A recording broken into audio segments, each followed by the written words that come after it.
11th class में limit chapter में हम लोगों ने लिमिट के बेसिक चीज़ को समझा था। इनडिटर्मिनेंट फॉर्म हम जानते ही हैं। आइए शुरू करते हैं लिमिट्स के कुछ बेसिक से क्वेश्चंस। इन बेसिक से क्वेश्चन को सॉल्व करने के साथ साथ हम इन लिमिट्स के बेसिक कुछ नियमों को भी क्वेश्चन सॉल्व करने के दौरान डिस्कस करते रहेंगे। सबसे पहला चीज़, लिमिट के क्वेश्चंस जो सॉल्व कर किए जाते हैं या लिमिट के क्वेश्चन जो हम सॉल्व करते हैं उनमें कुछ हम पर्टिकुलर प्रोसेस को यूज करते हैं, जिनमें सबसे मेन जो है, जो हमारा क्वेश्चन को सॉल्व करने का जो अप्रोच होना चाहिए, लिमिट के क्वेश्चंस को सॉल्व करने का जो हमारा अप्रोच होता है वो कुछ इस तरह से होता है कि हम सबसे पहले डायरेक्ट सब्स्टिट्यूशन करते हैं।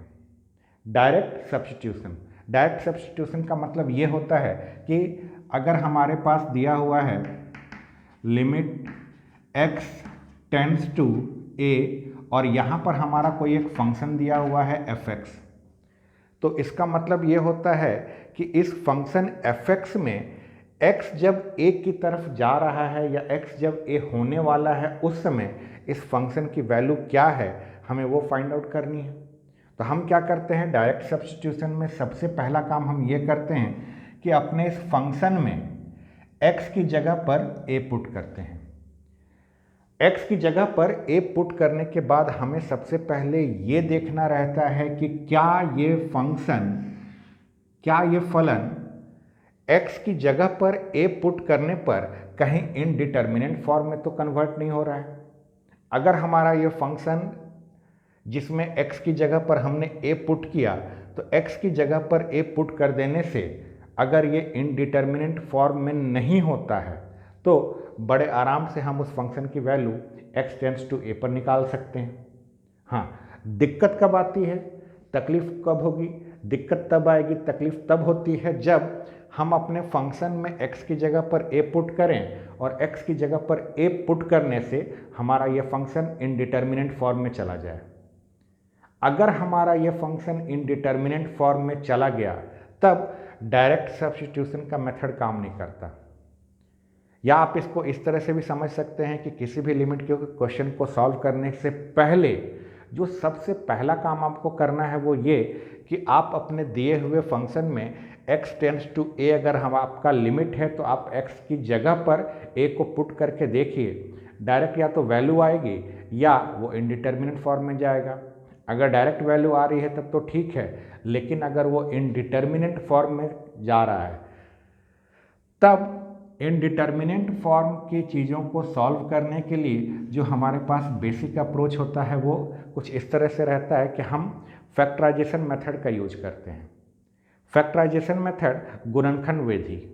क्या किया जाता है, अगर हमारा फंक्शन x की जगह a पुट करने पर इनडिटर्मिनेंट फॉर्म में चला गया तब हम क्या करते हैं कि हम अपने फंक्शन को देखते हैं कि क्या हम अपने फंक्शन को कुछ इस तरह से फैक्टराइज कर सकते हैं या हम अपने फलन का इस तरह से कोई गुणनखंड निकाल सकते हैं जिसमें ऊपर नीचे कुछ कट जाए, कटने के बाद x की जगह पर a पुट किया जा सके। अक्सर देखा गया है कि फैक्टराइजेशन मेथड से हम न्यूमरेटर अपॉन डिनोमिनेटर, ऐसे फंक्शंस जो कि हमारे न्यूमरेटर अपॉन डिनोमिनेटर के फॉर्म में हों, उन्हें फैक्टराइज जब किया जाए तो फैक्टराइज करने के बाद न्यूमरेटर का कुछ हिस्सा और डिनोमिनेटर का कुछ हिस्सा आपस में कैंसिल हो जाता है और कैंसिल हो जाने के बाद जो हमारे पास बचेगा उसमें हम x की जगह पर a पुट कर देते हैं, तब हमारी वैल्यू निकल जाती है। फैक्टराइजेशन मेथड कब यूज करना है? फैक्टराइजेशन मेथड हम तब यूज करते हैं जब हमारा फंक्शन जो है उस फंक्शन में x की जगह पर a पुट करने से हमारा ये फंक्शन इनडिटर्मिनेंट फॉर्म में चला जाए। इसी फैक्टराइजेशन मेथड की जगह पर हम रैशनलाइजेशन मेथड का भी यूज करते हैं। रैशनलाइजेशन मेथड, प्रमेयीकरण। चीज़ें जब रूट में रहें, चीज़ें जब रूट में रहती हैं तब उसका हम रैशनलाइजेशन करते हैं, प्रमेयीकरण करते हैं। 9th क्लास में आपने इस टॉपिक को बहुत अच्छे से समझा है, पढ़ा है कि हम रैशनलाइजेशन, प्रमेयीकरण कैसे करते हैं। कई बार क्या होता है कि फैक्टराइजेशन मेथड और रैशनलाइजेशन मेथड भी जब काम नहीं आता है तब वहाँ पर लिमिट के कुछ स्टैंडर्ड फार्मूले होते हैं। लिमिट के कुछ स्टैंडर्ड फार्मूले होते हैं, जैसे हमने डिफरेंशिएशन में कुछ स्टैंडर्ड फार्मूले देखे थे और उन्हीं फार्मूलों के बेस पर हमने बहुत सारे क्वेश्चंस भी सॉल्व किए हैं। वैसे ही लिमिट्स के कुछ स्टैंडर्ड फार्मूले होंगे, उन लिमिट्स के स्टैंडर्ड फार्मूलों का यूज करके हम अपने लिमिट्स के उन क्वेश्चंस को सॉल्व करेंगे। Way of approaching the question हमारा कुछ इस तरह से ही होना चाहिए कि सबसे पहला काम है हम अपने फंक्शन में x की जगह, अगर हमारा limit x tends to a है, a की जगह पर कोई भी रियल नंबर हो सकता है, a की जगह पर कोई भी रियल नंबर हो सकता है, तो x की जगह पर जो भी आपका नंबर है आप अपने फंक्शन में उसको पुट करिए। वैल्यू अगर आ गई तब तो ठीक है, वैल्यू अगर नहीं आई, इनडिटर्मिनेंट फॉर्म में गया, तब इन तीनों में से किसी एक का यूज करेंगे। इन तीनों में से ज़्यादातर यूज हम अभी फ़िलहाल फैक्टराइजेशन और रैशनलाइजेशन पर अपना ध्यान कॉन्सेंट्रेट करेंगे। फार्मूले मेथड का यूज हम तब करेंगे जब हम लिमिट्स के कुछ स्टैंडर्ड फार्मूलों के बारे में पहले जान लेंगे। जब तक हम फार्मूलों को नहीं जानेंगे तब तक आप ये मान के चलिए कि इस वाले पार्ट का यूज हमारे पास नहीं होगा। बात मैंने आपसे की कि रैशनलाइजेशन मेथड का यूज कब करना है। रैशनलाइजेशन मेथड का यूज हम तभी करते हैं जब हमारे फंक्शन में रूट यूज हुआ हो। अच्छा, एक चीज़ और यहाँ पर आपको ध्यान से समझनी है या ध्यान में रखनी है। 9th क्लास के लेवल में हम लोगों ने जो रैशनलाइजेशन किया है वो हमेशा डिनोमिनेटर का किया है। हम लोग हर में जब रूट रहता है तो उसी को हटाने के लिए उसका परमेयीकरण करते हैं, रैशनलाइज करते हैं। अब इस चीज़ को, इस कॉन्सेप्ट को 11th क्लास में हटा दीजिए। क्यों? 11th क्लास में बहुत सारे क्वेश्चंस आपके सामने ऐसे भी आएंगे जिनमें आप न्यूमरेटर का रैशनलाइजेशन करेंगे। हमेशा डिनोमिनेटर का ही रैशनलाइजेशन नहीं होगा।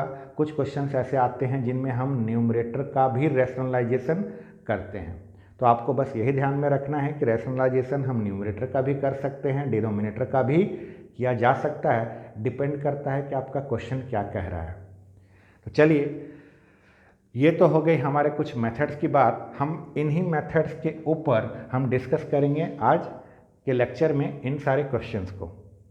इन सारे क्वेश्चंस को सॉल्व करते करते आपको कम से कम लिमिट के क्वेश्चंस को सॉल्व करने का एक बेसिक नॉलेज तो ज़रूर मिल जाएगा कि हाँ, लिमिट के किसी क्वेश्चन को सॉल्व करने का जो हमारा अप्रोच होता है वो इन जिसके बारे में हमने अभी डिस्कस किया उसको हम अप्लाई किस तरह से करेंगे क्वेश्चंस को सॉल्व करते समय। तो चलिए शुरू करते हैं बारी बारी से इन क्वेश्चंस के बारे में डिस्कशन।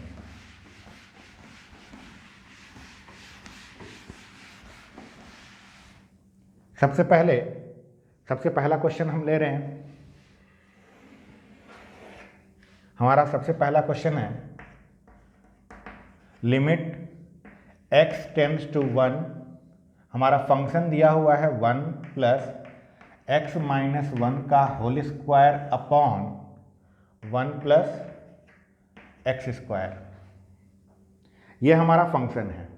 अब इसका सॉल्यूशन जब हम लिखेंगे, ये हमारा क्वेश्चन दिया हुआ है, जब हम सॉल्यूशन लिखेंगे, सॉल्यूशन में सबसे पहले जो आपका क्वेश्चन दिया हुआ रहता है आप उसे लिखें। Limit x tends to 1, 1 plus x minus 1 का whole square upon 1 plus x square. Question लिखने के बाद आप देखिए आपका लिमिट जो है x टेंड्स टू 1 है, यानी आपको x की वैल्यू 1 रखनी है। आपका जो फंक्शन दिया हुआ है उसमें x की जगह पर 1 रख के सबसे पहले ये देखिए कि क्या ये इनडिटर्मिनेंट फॉर्म जा रहा है। इनडिटर्मिनेंट फॉर्म जा रहा होगा तब बाकी मेथड्स के बारे में हम चर्चा करेंगे, लेकिन अगर ये इनडिटर्मिनेंट फॉर्म में कन्वर्ट नहीं हो रहा है तो डायरेक्ट सब्स्टिट्यूशन मेथड ही काम आता है। जहाँ जहाँ आपके फंक्शन में x है उस x की जगह पर आपको 1 रखना है। जैसे ही आप इस x की जगह पर 1 रखिएगा तो 1 माइनस 1 0 हो जाएगा और 0 का होल स्क्वायर 0 ही रहेगा। फिर आपको पता चलेगा कि आपके न्यूमरेटर में 1 प्लस 0 नज़र आ रहा है। 1 प्लस 0 अपने आप में 1 होगा। न्यूमरेटर में तो 1 आ गया। अब बात करते हैं डिनोमिनेटर की। तो डिनोमिनेटर में इस x की जगह पर जब आप 1 पुट करेंगे तो 1 का होल स्क्वायर 1 आएगा, 1 प्लस 1 2, यानी न्यूमरेटर में भी कोई ना कोई न्यूमेरिकल वैल्यू आ रही है, डिनोमिनेटर में भी कोई ना कोई न्यूमेरिकल वैल्यू आपको मिलने वाली है। इससे साफ साफ ये पता चल गया कि आपका ये फंक्शन जो है x की जगह पर 1 पुट करने से इनडिटर्मिनेंट फॉर्म की तरफ नहीं गया। अगर नहीं गया तो हमें सॉल्व करने के लिए करना कुछ नहीं है, बस x की जगह पर 1 पुट कर देंगे। जब तक आप x की जगह पर ये जो वैल्यू दी गई है इसको नहीं रख देते तब तक ये लिमिट x टेंड्स टू 1 वैसे ही लिखते रहना है। ये लिमिट x टेंड्स टू 1 आपको तब तक लिखना है जब तक कि आप इसकी वैल्यू को इसमें पुट नहीं कर देते। क्योंकि हमने पहले चेक किया कि हमने ये किया कि क्या ये x की जगह 1 रखने पर ये इनडिटर्मिनेंट फॉर्म में जा रहा है, नहीं गया तो हम डायरेक्ट वैल्यू पुट कर देंगे। डायरेक्ट वैल्यू जब पुट की जाती है तब ये वाले हिस्से को नहीं लिखा जाता है। तब क्या किया जाता है, डायरेक्ट हम जहाँ जहाँ x है उसकी जगह पर 1 पुट कर देते हैं। तो हमारा 1 + 1 - 1 का होल स्क्वायर अपॉन 1 + 1 का होल स्क्वायर, ऐसा कुछ आ जाता है। इसके बाद हम इसे सॉल्व कर देते हैं। ये 1 हमारा वैसे का वैसे ही है, प्लस यहाँ आ जाएगा 0 का होल स्क्वायर अपॉन 1 + 1, ये हमारा आ गया 1/2। तो ये 1/2 जो है इसका फाइनल आंसर है। यानी ये जो हमारा फंक्शन है इस फंक्शन का लिमिट x टेंड्स टू 1 पर, यानी जब x की वैल्यू 1 की तरफ जा रही है, 1 के पास पहुंचने वाली है, तब इस फंक्शन की वैल्यू 1/2 है। ये तो बात हो गया क्वेश्चन नंबर 1 का, सिंपल सा था, डायरेक्ट सब्स्टिट्यूट की वैल्यू आ गया। चलिए बात करें क्वेश्चन नंबर 2 की। क्वेश्चन नंबर 2 में हमारा है limit x tends to -1 x³ minus का 3x प्लस का 1 अपॉन x - 1। ये है हमारा क्वेश्चन। सबसे पहले जब हम इसका सॉल्यूशन लिखेंगे तो सॉल्यूशन में आपको अपने क्वेश्चन को लिखना है limit x tends to -1 x³ minus 3x plus का 1 अपॉन x - 1। अप्रोच जो होता है क्वेश्चन सॉल्व करने का बहुत ही सिंपल सा है, डायरेक्ट सब्स्टिट्यूशन हम हमेशा हर क्वेश्चन में सबसे पहले वही करते हैं। x की जगह पर आपको -1 रखना है। -1 सबसे पहले डिनोमिनेटर में रखिए। x की जगह पर जब आप यहाँ -1 रखेंगे तो -1 -2 आ रहा है, यानी डिनोमिनेटर में कोई वैल्यू आ रही है। तकलीफ कब होता, तकलीफ तब होता जब डिनोमिनेटर 0 बनता है। मैथमेटिक्स में डिनोमिनेटर अगर 0 हो जाएगा तो वो इनफाइनाइट का केस होगा, लेकिन तकलीफ और बढ़ जाएगी अगर ऊपर भी 0 हो गया, क्योंकि 0/0 जो होता है हमारा इनडिटर्मिनेंट फॉर्म होता है। चेक हमको इनडिटर्मिनेंट फॉर्म के लिए करना है। फिलहाल हमने जब यहाँ चेक किया तो डिनोमिनेटर में तो कोई न्यूमेरिकल वैल्यू आ गई। अब इस x की वैल्यू को -1 रखते हैं न्यूमरेटर में। -1 का क्यूब करेंगे तो -1 आएगा, यहाँ -1 रखेंगे तो ये प्लस का 3 बन जाएगा। ये -1 और ये +1 कैंसिल, ऊपर में 3 आ जाएगा। ऊपर में भी न्यूमेरिकल वैल्यू आ रही है। अगर ऊपर में भी न्यूमेरिकल वैल्यू आ रही है तब हम डायरेक्ट इस वैल्यू को वहाँ पर पुट कर देंगे। डायरेक्ट वैल्यू पुट करने के लिए इसको हटाना पड़ेगा।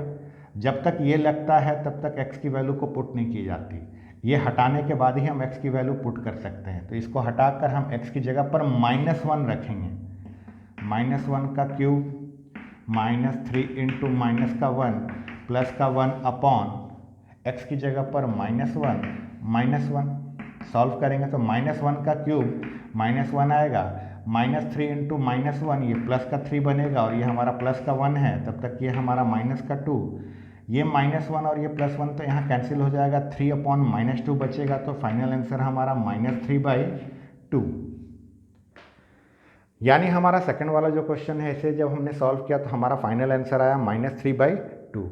ये तो बात होगी इन 2 क्वेश्चंस की। चलिए बढ़ते हैं आप अगले क्वेश्चन की तरफ।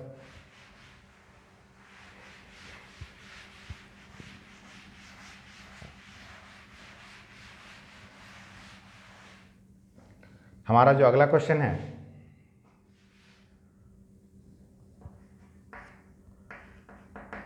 Limit x tends to a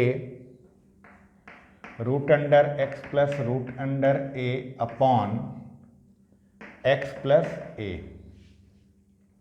approach हमारा वही होगा, डायरेक्ट सब्स्टिट्यूट करिए। पहले सोचिए x की जगह पर आपको क्या रखना है, x की जगह पर आपको a रखना है।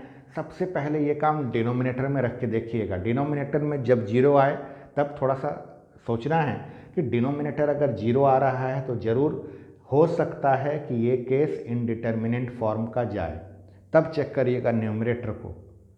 पहले डिनोमिनेटर x की जगह पर a रखना है, तो x की जगह पर जब हम यहाँ पर a रखेंगे तो a प्लस ए 2a होगा, यानी डिनोमिनेटर तो जीरो नहीं हो रहा है, इतना पक्का है। डिनोमिनेटर अगर जीरो नहीं हो रहा है तो अब एक बार न्यूमरेटर में रख कर चेक कर लेते हैं। न्यूमरेटर में x की जगह पर जब हम a रखेंगे तो ये रूट अंडर a बनेगा, root under a plus root under a, कुछ ना कुछ तो वैल्यू आएगी। जीरो या इनफाइनाइट नहीं हो रहा है, जीरो या इनफाइनाइट नहीं हो रहा है। कुल मिला जुलाकर कहने का मतलब ये कि यहाँ पर भी ये इनडिटर्मिनेंट फॉर्म नहीं हुआ। जब इनडिटर्मिनेंट फॉर्म नहीं हुआ तब हम डायरेक्ट सब्स्टिट्यूशन मेथड का यूज करते हुए वैल्यू फाइंड आउट करेंगे। सॉल्यूशन में सबसे पहला काम तो आपको अपने क्वेश्चन को लिखना है, तो limit x tends to a root under x plus root under a upon x plus a। Value put करने के लिए x की जगह पर a रखना है, तो होगा हमारा root under a plus root under a upon a plus a। Root under a plus root under a होगा हमारा 2 root under a upon 2a। ये 2 और ये 2 तो कैंसिल हो गया, चाहे तो आप इसको और कैंसिल कर सकते हैं, चाहे तो आप यहीं पर छोड़ दीजिए। और अगर आप आगे सॉल्व करना है तो ये रूट अंडर a जो है ये तो हमारा वैसे का वैसे ही है। इस वाले a को हम क्या लिख सकते हैं, इस वाले a को हम root under a into root under a लिख सकते हैं। चाहे तो इसको काट दीजिए, आपका आंसर बचेगा 1 बाई रूट अंडर a। आप चाहें तो root under a upon a लिख सकते हैं, ये बोलकर कि हमने इसको रैशनलाइज किया। इसका आप रैशनलाइजेशन करेंगे तो वापस आपको यही मिलेगा। तो परमेयीकरण अगर नहीं करना है तो ये आंसर है, और परमेयीकरण करना हो, रैशनलाइज करना हो, तो आपका आंसर यहीं पर आके ख़त्म हो जाएगा। ये था हमारा क्वेश्चन नंबर 3। बात करते हैं क्वेश्चन नंबर 4 की। क्वेश्चन नंबर 4 है हमारा limit x tends to 2 x square minus 5x, x square minus का 5x प्लस का 6 अपॉन एक्स स्क्वायर माइनस 4। सबसे पहला काम क्या है, अभी तक जैसा कि हम सभी क्वेश्चंस में अप्लाई करते आए हैं डायरेक्ट सब्स्टिट्यूशन मेथड, हमें सबसे पहले ये चेक करना है कि हमारा फंक्शन जो है इनडिटर्मिनेंट फॉर्म तो नहीं जा रहा है। चलिए x की जगह पर क्या रखना है, x की जगह पर हमें 2 रखना है। सबसे पहले डिनोमिनेटर में रखिए। x की जगह पर जब आप 2 रखेंगे तो ये 2 का स्क्वायर बनेगा, 2 का स्क्वायर होगा 4, 4 माइनस 4 0, 4 माइनस 4 0। जीरो कहाँ बन रहा है, जीरो बन रहा है डिनोमिनेटर में। जैसे ही आपको पता चला कि डिनोमिनेटर जीरो हो गया, वैसे ही आप सजग हो जाइए, हो सकता है कि ये इनडिटर्मिनेंट फॉर्म में जाए। अभी तक पहले के जितने भी क्वेश्चन हमने सॉल्व किए उसमें कहीं पर भी इनडिटर्मिनेंट फॉर्म का हिंट तक नहीं मिला। यहाँ हो सकता है। क्यों हो सकता है, डिनोमिनेटर हमारा जीरो हो गया है। अब चेक करते हैं न्यूमरेटर को। न्यूमरेटर अंश में भी x की जगह पर 2 रखिए, 2 का होल स्क्वायर 4 हो जाएगा, ये 4 प्लस में और ये 6 प्लस में, 4 और 6 मिलकर 10 हो जाएगा। x की जगह पर 2 रखा है, 5 इंटू 2 10, 10 माइनस 10 जीरो हो गया। न्यूमरेटर भी हमारा जीरो हो गया, डिनोमिनेटर भी हमारा जीरो हो गया। जीरो अपॉन जीरो, ये तो इनडिटर्मिनेंट फॉर्म आ गया।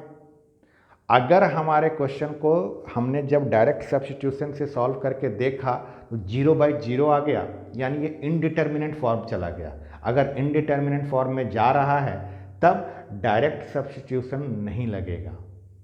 तब उसके बाद हमारा नंबर था फैक्टराइजेशन का, फिर था रैशनलाइजेशन का। तो फैक्टराइजेशन का मतलब गुणनखंड करना, रैशनलाइज करने का तो कोई केस है ही नहीं। रैशनलाइज कब करते हैं, परमेयीकरण कब किया जाता है, जब रूट रहता है। रूट तो कहीं है ही नहीं, तो बचा बस एक ही मेथड फैक्टराइजेशन। फैक्टराइजेशन ही सहारा है इस क्वेश्चन को सॉल्व करने का। बस आपको गुणनखंड करना आना चाहिए। ध्यान से देखिए, ऊपर वाला न्यूमरेटर को देखिएगा तो न्यूमरेटर जो है आपका एक क्वाड्रेटिक इक्वेशन द्विघात समीकरण है। 10th क्लास में आपने क्वाड्रेटिक इक्वेशन को सॉल्व करना सीखा है, 11th में भी आपने क्वाड्रेटिक इक्वेशन पढ़ा है। सबसे पहले सॉल्यूशन में जो आपका क्वेश्चन है आप तो उसे लिखेंगे, limit x tends to 2 x square minus का 5x प्लस का 6 अपॉन एक्स स्क्वायर माइनस 4। बाकी क्वेश्चनों में और यहाँ पर में फ़र्क समझिएगा, बाकी क्वेश्चनों में हमारा डायरेक्ट सब्स्टिट्यूशन बना है, डायरेक्ट सब्स्टिट्यूशन से ही बना है। क्यों? डायरेक्ट वैल्यू पुट करने पर हमें आंसर मिल रहा था, हमने निकाल दिया। इनडिटर्मिनेंट फॉर्म आएगा तभी हम फैक्टराइजेशन या रैशनलाइजेशन की तरफ जाते हैं। जैसा कि यहाँ पर है, x की जगह पर 2 पुट करने पर ये इनडिटर्मिनेंट फॉर्म चला गया। तब जब तक हम इसको सॉल्व करके सिंप्लीफाई करके छोटा नहीं कर लेते तब तक ये वैसे ही लिखाते रहेगा। ये हमारा लिमिट x टेंड्स टू 2, इसका मिडिल टर्म स्प्लिट मध्य पद विखंडन से जब हम इसका गुणनखंड करेंगे तब एक्स स्क्वायर माइनस का 2x माइनस का 3x प्लस का 6, और यहाँ पर ये वाला जो 4 है इस 4 को हम 2 का स्क्वायर लिख सकते हैं। 2 का स्क्वायर लिखते ही ए स्क्वायर माइनस बी स्क्वायर का फॉर्मूला लगेगा। ए स्क्वायर माइनस बी स्क्वायर के फॉर्मूले में ए माइनस बी और ए प्लस बी यही होता है। ए की जगह पर हमारा x था और b की जगह पर हमारा 2 था, तो हमने ये फॉर्मूला लगा दिया। अब ऊपर में से कॉमन निकालना बचा है, is equal to limit x tends to 2। यहाँ से अगर हमने x कॉमन निकाला तो बनेगा x माइनस 2, माइनस का 3 कॉमन निकाला तो x minus 2 upon x minus 2 और x plus 2। Limit x tends to 2, यहाँ से x माइनस 2 को अगर आप कॉमन ले लेंगे तो यहाँ से x माइनस 3 बचेगा upon x minus 2 into x plus 2। ये x माइनस 2 और ये x माइनस 2 देखिए यहाँ से कट गया तो बचा क्या? Limit x tends to 2 x minus 3 upon x plus 2। हमने क्या किया? हमने पहले डायरेक्ट सब्स्टिट्यूशन मेथड अप्लाई किया। डायरेक्ट सब्स्टिट्यूशन मेथड अप्लाई करने के बाद हमें पता चला कि ये इनडिटर्मिनेंट फॉर्म में जा रहा है। इनडिटर्मिनेंट फॉर्म में जाने के कारण हमने इसका फैक्टराइजेशन मेथड गुणनखंड विधि से पहले फैक्टर निकाला, गुणनखंड किया, ऊपर नीचे काट दिया। काटने के बाद जब ये बच गया, यहाँ पर वापस आप फिर से डायरेक्ट सब्स्टिट्यूशन करके देखिए कि क्या अब भी ये इनडिटर्मिनेंट फॉर्म में है। x की जगह पर आपको क्या रखना है? x की जगह 2 रखना है।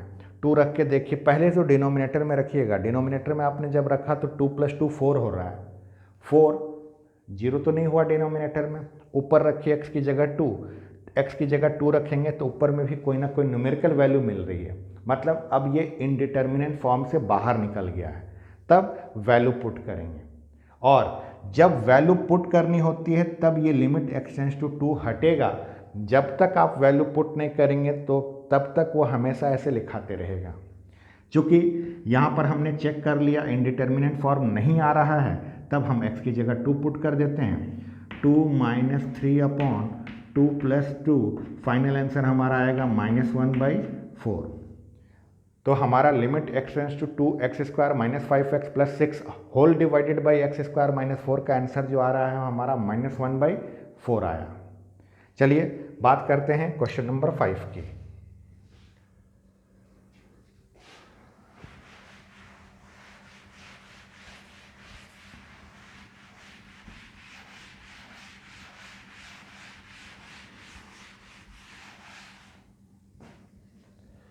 क्वेश्चन नंबर 5 में limit x tends to 2 x cube minus 6x square plus 11x minus का 6 अपॉन एक्स स्क्वायर माइनस का 6x प्लस का 8। चेक करिए सबसे पहले इनडिटर्मिनेंट फॉर्म। आप चेक करके देख लीजिएगा, ये क्वेश्चन जो है ये इनडिटर्मिनेंट फॉर्म का है। मेरे कहने पर मत जाइएगा, आप चेक करके ज़रूर देखिए। अभी आप लिमिट सीख रहे हैं, सीखते समय आपको जैसा जैसा बोला जा रहा है कि आप इस क्वेश्चन में ऐसा करके देखिए, आप करके वाकई में देखिएगा। प्रैक्टिस आपका तभी होगा जब आप उस हिसाब से उसको, किसी भी क्वेश्चन को उस तरह से अप्रोच करें जैसा कि आपको शुरुआत में बताया जा रहा है। ये क्वेश्चन में जब आप x की जगह 2 रख के सॉल्व करिएगा तो आप ये पाइएगा कि ये इनडिटर्मिनेंट फॉर्म है। अब अगर ये इनडिटर्मिनेंट फॉर्म है तो हमारे पास मेथड जो जाता है डायरेक्ट सब्स्टिट्यूशन मेथड तो होगा नहीं। अब बारी आती है फैक्टराइजेशन की या रैशनलाइजेशन की, क्योंकि फॉर्मूला तो अभी तक हमने पढ़ा ही नहीं है। रैशनलाइजेशन भी नहीं हो पाएगा क्योंकि कहीं रूट नहीं है, तो बचता है सिर्फ एक ही रास्ता, फैक्टराइजेशन, गुणनखंड विधि। डिनोमिनेटर जो है वो तो हमारा क्वाड्रेटिक है, द्विघात समीकरण है, इसको तो हम कर लेंगे। न्यूमरेटर को ध्यान से देखिए, ये क्यूबिक है, इसमें x का मैक्सिमम पावर 3 है। अब क्यूबिक का गुणनखंड कैसे करते हैं? दो ही तरीके होते हैं, या तो फॉर्मूले पर जाएगा, फॉर्मूले पर अगर नहीं गया तब हिट एंड ट्रायल मेथड होता है। इसे हम हिट एंड ट्रायल मेथड कहते हैं फैक्टराइजेशन का। क्या होता है इस मेथड में? सबसे पहले जो आपका क्वेश्चन लिखा हुआ है उस क्वेश्चन में मैं आपको लिख के समझा रहा हूँ, हालांकि ये सारा काम आप रफ में करेंगे। X cube minus 6x² plus का 11x माइनस का 6। सबसे पहले देखिए कि आपका जो ये क्यूबिक पॉलिनोमियल है, ये हिट एंड ट्रायल मेथड जो है अक्सर हम इस तरह के क्यूबिक पॉलिनोमियल में ही यूज करते हैं। ध्यान से समझिएगा, बहुत ही इंटरेस्टिंग मेथड है, 9th क्लास में भी आपने इसको पढ़ा है, फिर भी एक बार समझा रहा हूँ। आपका जो कांस्टेंट टर्म है, आपका जो अचर पद है, उसे आपको लेना रहेगा। आपके क्यूबिक पॉलिनोमियल में जो भी आपका कांस्टेंट टर्म है आप उसे लीजिए और उसके फैक्टर्स निकालिए। फैक्टर्स निकालिए मतलब ऐसे नंबर ढूंढिए जिन नंबर से उसमें डिवाइड लग जाए। साइन मत देखिएगा कि प्लस में है कि माइनस में है, साइन से हमको मतलब नहीं है। मैं कहूँगा साइन को मत देखिएगा कि ये प्लस में लिखा है कांस्टेंट टर्म या माइनस में है, आपको सिर्फ कांस्टेंट अचर पद लेना है। इस पूरे में कांस्टेंट जो है 6 है और 6 के फैक्टर्स जब निकालेंगे, एक चीज़ और समझिए, किसी भी नंबर के जब आप फैक्टर निकालेंगे तो उसका फैक्टर 1 और वो नंबर खुद, 1 और वो नंबर खुद, ये दोनों उसके फैक्टर्स होते हैं। इसके अलावा भी और ढूंढिए कौन कौन से ऐसे नंबर्स हैं जिससे 6 में डिवाइड लग जाएगा। यानी 6 से किस में डिवाइड लग जाएगा? 1 से लगेगा, 2 से लगेगा, 1 से हम 6 में डिवाइड कर सकते हैं, 2 से भी हम 6 में डिवाइड लगा सकते हैं, 3 से भी हम 6 में डिवाइड लगा सकते हैं और 6 से भी डिवाइड लगा सकते हैं। जो यहाँ पर नंबर दिया रहेगा, जो भी आपका कांस्टेंट रहेगा, उसमें 1 और वो कांस्टेंट रहना चाहिए। उसके अलावा जो बीच के नंबर से बस उसे पता कर लीजिए और इसके आगे, सभी के आगे प्लस माइनस लगाइए, सभी के आगे प्लस माइनस। अब बारी बारी से यहाँ से एक एक नंबर को उठाकर इस पूरे में x की जगह पर रखिए और देखिए किस में x की जगह पर वैल्यू रखने पर 0 आता है। यहाँ से एक बार आपको +1 लेना है, x की जगह पर प्लस का 1 रख देना है और इसको सॉल्व करके देखना है क्या ये 0 आ रहा है। अगर x की जगह पर +1 रखने से 0 नहीं आया तब x की जगह पर -1 रख के चेक करिए, -1 रख कर चेक करिए कि क्या 0 आता है। अगर x की जगह +1 या x की जगह -1 रखने पर भी 0 नहीं आया तब x की जगह पर +2 रखेंगे या फिर x की जगह पर -2 रखेंगे। इस तरह से बारी बारी से सबको रख के आपको चेक करना है कि किसको रखने पर 0 आता है। चलिए चेक करते हैं। x की जगह पर अगर प्लस का 1 रखें तो प्लस का 1 रखेंगे तो 1 का क्यूब 1 बनेगा, 1 का स्क्वायर 1 होगा, 1 इंटू -6 माइनस का 6 आएगा। 1 की यहाँ x की जगह पर 1 रखेंगे तो ये प्लस का 11 बनेगा और ये माइनस का 6 पहले से है।